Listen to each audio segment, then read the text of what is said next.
brand new edition of Billboard Live, a very exciting one because we don't really just have a band up here. We have some stars, some television stars. Oh, they're right here. Look at that. Sam and Chris from the hit show Nashville. How are you guys? Doing really well. Great, thanks. Yeah, thanks for having us. Thank you for coming by. I feel like Billboard is like an extension of the Nashville show family now. We had Charles Esten on. He was playing guitar, Deacon, of course, on the show, and now you guys are here. So it's like one big happy family. Yeah. Well, we got a music-based show, and we're happy you guys involve us up here in New York. Yeah, absolutely. I don't know who I'm more excited to talk to on the show today, whether it's obviously. Chris or Obviously. Sam or Will or Gunnar. I see where you're going. You know what I'm saying? No, but yeah. honestly, there's so much going on. No, but it's Will. I've heard Will and Gunnar are in the building somewhere. Yeah, exactly. You can just flip it on. It's like a Clark Kent kind of thing, right? There's a phone booth around here somewhere. Probably. But no, really, there's so much to unpack in this final season. So a season that I have to imagine is pretty bittersweet for you guys as actors and as teammates on the show, really, because it is such a family to continue the family theme that you guys have built on Nashville. But let's start with Gunnar, because what the heck is Gunnar doing, man? Gunnar is breaking like every single dating rule that I can imagine. Let's just break it down. If you need some catch up on the show Nashville, Gunnar most recently. Breaking every Still. You are so frustrating to watch because I love the character, but I just want to step in and be like, dude, don't do that. Because you're doing the rebound thing, right? Because you're coming out of a relationship. Yeah. And then you decide, because the rebound thing, is that ever a good idea? I mean, it's a natural progression, isn't it? It just happens, doesn't it? The rebound thing. It does somehow seem to happen. I never think it ends well, though. But nevertheless, you're doing the rebound thing. Yeah. And then of all the people in the city of Nashville to do that with, to entertain that with, you decide to do it with the lead singer of your band. And the new lead singer at that, Alana. Yeah. Look, okay. This is how it goes. It's like Will Lexington said, man, don't be an idiot. Will says don't be an idiot. Gunnar knows. He knows better. But at the same time, he's had this back and forth relationship for 5 seasons with Scarlett, and he's looking for a nice lady to make number 7 or whatever. Yeah. How many there's been on the list? She's undeniably beautiful, incredibly talented, and of course, they find Alana doing like a kind of open mic night thing, and she's so electric that they have to have her in the band, and of course, she's given him a bit of flirty eye, and he's a sucker for that straight away. So it starts off as a very sort of casual thing, and then of course Gunnar gets a little deep straight away, and I think she's not too into that. He can't help himself. Is that typical for Gunnar, though? Yeah, I think he falls hard. Yeah. Gunnar's like a puppy dog, man. Oh, for sure. For sure. He just... Hey there. Can I have a treat? We didn't even get a gif of that. If we got a shot of that, that was great. Right. But on top of everything, to complicate matters even more, and again, to break another rule, is that Alana is messing around with her ex still. You guys are like hanging out, you're kissing, you're making out on the last episode, and then she gets like a call. She's like, I got to take this. It's my ex. Yeah, right. She's hanging out with the ex. That's another no-no, right? Totally. It's red flag. You flag category. Yeah, you look down, you don't announce it's your ex. You're like, Mum's texting She's just me. out with it. I'm just gonna get back to Dad about something. No, but she's cool. She's just that's her character. She's very I don't know. Cards on the table. Yeah, cards on the table. Yeah.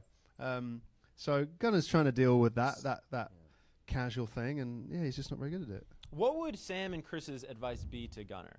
Like if you saw your friend Gunnar doing all of these things, what would actually I'll start with Sam because you play Gunnar. What would your advice be to that character? Just take a breath. Think Slow about down. what you're doing. Just good luck, I guess. Yeah. Chris, anything to add there? I'd probably stick with Will Lexington's "Don't be an idiot." Yeah. Yes. All Wise right. words from Will. What are you gonna do? But if you're gonna be an idiot, might as well have some fun. Yeah. Yeah, right? Why not Take be her an idiot with someplace Alana? nice. Exactly. Yeah. But Will, it's funny you bring up Will, your character, he's got his own set of issues with Alana because he kind of feels like she's breaking up the band a little bit because she's getting all this attention. We saw in the last episode, the journalists of Nashville, the press of Nashville are really taking to your band now with Alana. They think she's a future star or already a star. And there's this really important scene that takes place in the house with you 3 guys where Will's, he admits, he's like, I feel like we're getting away from why we started this thing. Yeah. Yeah, and I think that's originally what happens. I think jealousy does creep up to some extent, but originally it's just it bums him out because here he is. He's got his two best friends. They've started a band together, and they're having a blast. I mean, what could be better? Especially, after you've had multiple attempts with the industry side of things to now say, you know what, music is something that means something to me. I want to have fun with it, and I want to enjoy it with my best friends. Finally, he's given that opportunity. Alana comes along. She's fantastic, but now everybody's looking at it as this might be a good opportunity. We're back in the world of the music business, and that's not what Will wanted, But then it goes on for a while, and she's getting all the accolades, she's getting all the attention, and then you really do start to see a little bit of the jealousy pop up because now he's just a guitar player sitting, back in the band. Nothing against guitar players. I know lots of awesome guitar players, okay? But he wanted to be, a front man or at least one of three front men, and now they all find themselves as the supporting musicians. Right. And it raised a question in my mind that I wanted to ask both of you because in the world of acting, you've had long and successful careers. And that moment that Will's having as a musician where he feels like, look, guys, we're getting away from why we started this. And I think that's a very important moment of realization for any artist, whether it be on the music side or the acting side. You guys have had to have that moment or moments along the way in the world of acting where you kind of felt like, wait a minute, like whether it's a role, an experience, just something where you're like, I'm getting away from why I first started wanting to do this for a living. And does anything come to mind when you think about those moments in your career? My life. Sadly. I hope not. No, I'm just kidding. I think anytime you make an artistic pursuit your profession, your bread and butter, how you pay your bills, you're going to be making lots of sacrifices along the way. If you just go in with a sort of idealistic view of it, you can probably have it fill that part of your soul, but it's not going to pay the bills. And, I think that's a realistic thing for both actors, for musicians. You are going to get these little fulfilling tidbits along the way. I can say happily that Will Lexington has been one of those roles, but you can't expect it all the time. Yeah. Yeah, we've both been down the commercials route and things like that. You look back on some old videos and, I've done a few hair commercials back in the day. Is there a particular commercial that is like most cringeworthy? Like, take us back for a second. Oh no, his commercial was awesome. They're actually cool. It's though, great. Yeah. Oh yeah. What? So in the UK, VO5, you have VO5 here, which is like it's like a shampoo. Yeah, it's like a shampoo. In the UK, right. They have like a whole hair care, like men's hair gels and waxes. And Nice. so I was the VO5 guy in You were the in face Europe of VO5. for a while. Yeah. Wow. Which was it actually kind of saved me because it was one of those times where I was on my last like £100 and not going to be able to afford to pay the rent, and it was one of those little blessings that came in at the last second and just actually kept me on the ladder long enough to keep auditioning and pay the rent and living in London. And Plus, he got a lifetime of free hair product. Yeah. Free Did you see hair. that? Right? If only. Thanks, man. VO5. Thanks, guys. Do you remember any of your lines? Like, was there any cheesy like slogan that you had to like deliver to camera? Can we get one like right now? Oh no, there wasn't any lines actually. No, he was just It the guy ve- with like the best hair in the world. Yeah, Which there you he go. continues That got to you the be. gig. It was actually a very artistic. It was like we flew to Romania and did this Okay. very like artistic, stylized. I don't know why I'm doing this Yeah, move this right is now. And I artistic. said, ooh, and it was like this little village in the middle of nowhere, and there's like a talent competition, and all these strange, Is this a shampoo ad? I know it was very deep. Chris, these are not our shampoo ads. In the And then at this talent show, I It's uncover true. this floorboard that has a little strange mystical pot, and I come up with this like amazing hair, and everybody had like centre parted hair, and I don't know why we're talking about this, but it was fun. It's like the most epic shampoo commercial. Yeah, ever. it won some awards. Yeah, It's probably on. Did it really? yeah. Oh, congratulations! It's probably on YouTube somewhere. We can check It's it on out. YouTube somewhere. Getting back to Will really quick, Anyway. aside from I love the VO5 stories. He's going through like some health scares. And Yeah. it seems like if you watched last week's episode, he's working out at the gym. He's probably using some stuff he's not supposed to be using. Yeah. Really, that's great for his health. But it's all kind of tied to these issues of body dysphoria that Will Yeah. goes through. He's a really in shape guy, of course. You play him, but he still has these issues of maybe self doubt. And can you kind of talk about that? Yeah, well, there's a lot going on with Will right now, and it stems primarily from this breakup that he had at the end of last season. He runs into his ex. His ex is dating some young, buff-looking guy. They're now, it causes a lot of insecurity in him that he's probably never felt before. Now, Will also isn't fronting a musical act anymore. He's not up there on stage. People aren't cheering for him the way he once was. He feels forgotten. He feels invisible. And one of his reactions is to say, "I got to get it back. I got to get my mojo back." And he does that by starting to use some illicit substances and work out really hard, and sort of not deal with what he's feeling, but push it into these workouts and push it into this idea of his body image, and what he sees is not really what's there.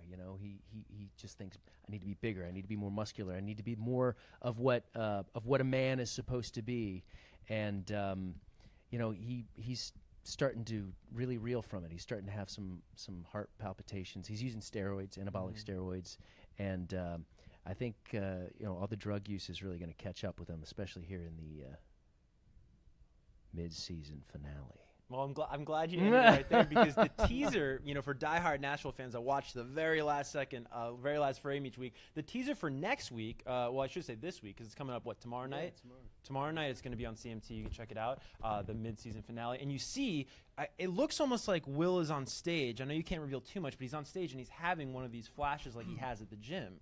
Is there any little tease you can give us there? Any little inside info on what's going to happen to Will? Well, just that there's a lot of complications that can happen with any sort of intravenous drug use. It's not supervised by a doctor, and he's running up into some complications. Let's say it gets bad. We'll leave it at that. Yeah. Something I want to talk to you about, Chris, is that you've had, again, a very long and successful career, 2 hugely successful shows between Nashville and the OC, but also it's very unique because you've been a part of a show, both on Nashville and the OC, where the setting, the culture where the show takes place is almost like a character unto itself on the show.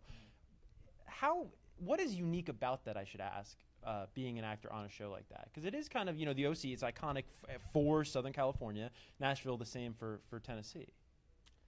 Well, I feel like it's not necessarily that unusual, because it's a trend in television, I think, to base a series. You've got, dating back to Dallas. Right. Got the OC, and I feel like there's a ton of them out there. So it doesn't feel like that enormous of a coincidence to me, but it's certainly a cool thing to be a part of shows that celebrate sort of both a culture and a moment in time.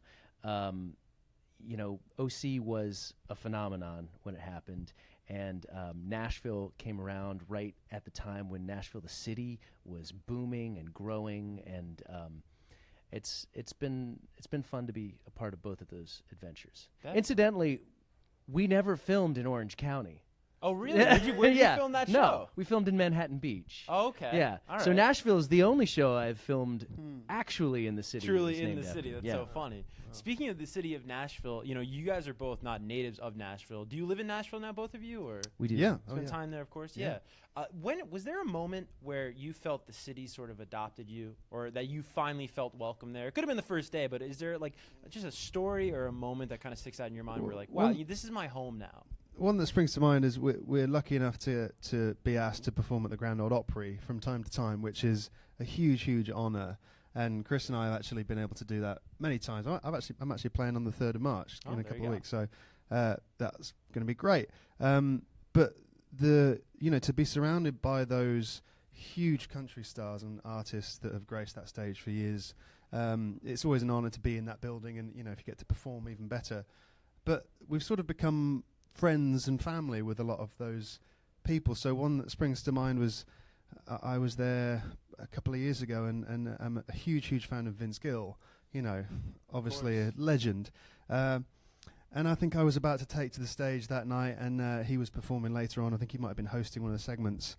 And just walking to stage, and I give him a little wave. He goes, "What's up, Sammy?" It's like, oh, Vince Gill called me Sammy. That's all you need, I've man. made Welcome it. to This town. is great. It's like, thanks, Vince Gill. And That's incredible. took to the stage, but it's that sort of family nature that the city captures, and that country music is so built on. So it's been it really is a family, isn't it?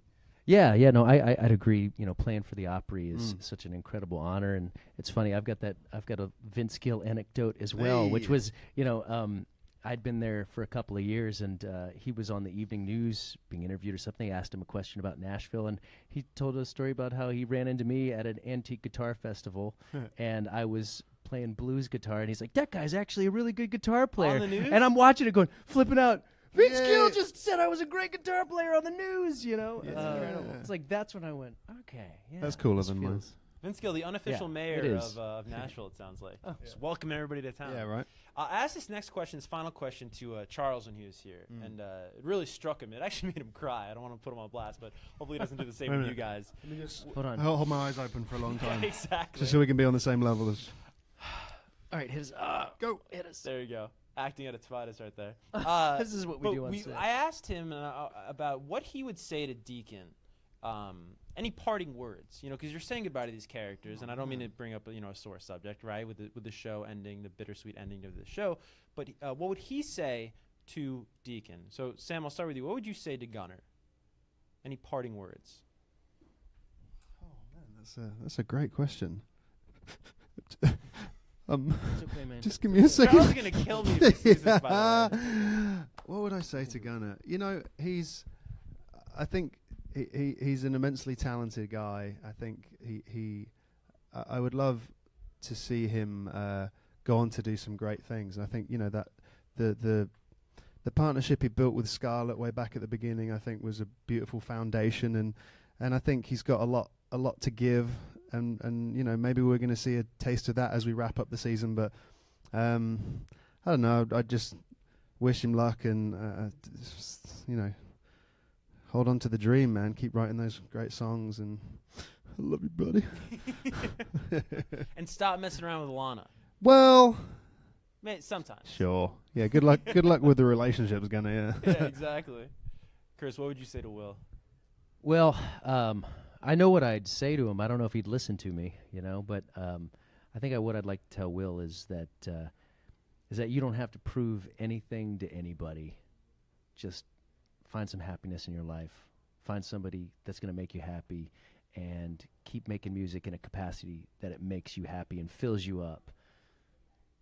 Don't worry about what people think of you, or what the business's stamp of approval. I don't know if Will's capable of doing that, but maybe he can. Hell yeah, though. That's just great life advice right there. Thank you. Thanks. Did I just say something good? You did. You Oh, did okay. very good. I wish somebody would tell me that. And no one cried, so that was an improvement from There we last go. time. We didn't make anybody On the cry inside. up here. Well, what can you? I should say the show is airing tomorrow night. Mm-hmm. There's a break, right? Because then it goes away. Tomorrow night is the season or the mid-season The finale. mid-season excuse me. finale. Yeah. And then when does it come back? Do we We're know? back Is there a June date? 7th, right? Okay. Yeah. June 7th. June Ish. 7th. June 7th. 7th. June We've 7th, got everybody. confirmation. June That was We 7th. got a 5 and 2 nod. on those hands. That's So a that's- Thursday? CMC? That's makes 7. Yeah. Thursday. And it's Yeah, on so we'll be Thursday. back for the last little chunk, and we don't know what happens. We don't have the last few scripts, so Oh, you know. Yeah, Sam doesn't. Yeah, we're still Sam shooting. doesn't Yeah, yeah. get the. That's They don't crazy. give him the script. Oh, you got the script? Oh yeah, I read them way in advance. Somebody gotta exactly. Storm off to end it. Something's well, never thanks changed. so much for stopping by, guys. Again, the mid-season finale of Nashville airing tomorrow night on CMT. Be sure to check it out. Thanks for watching.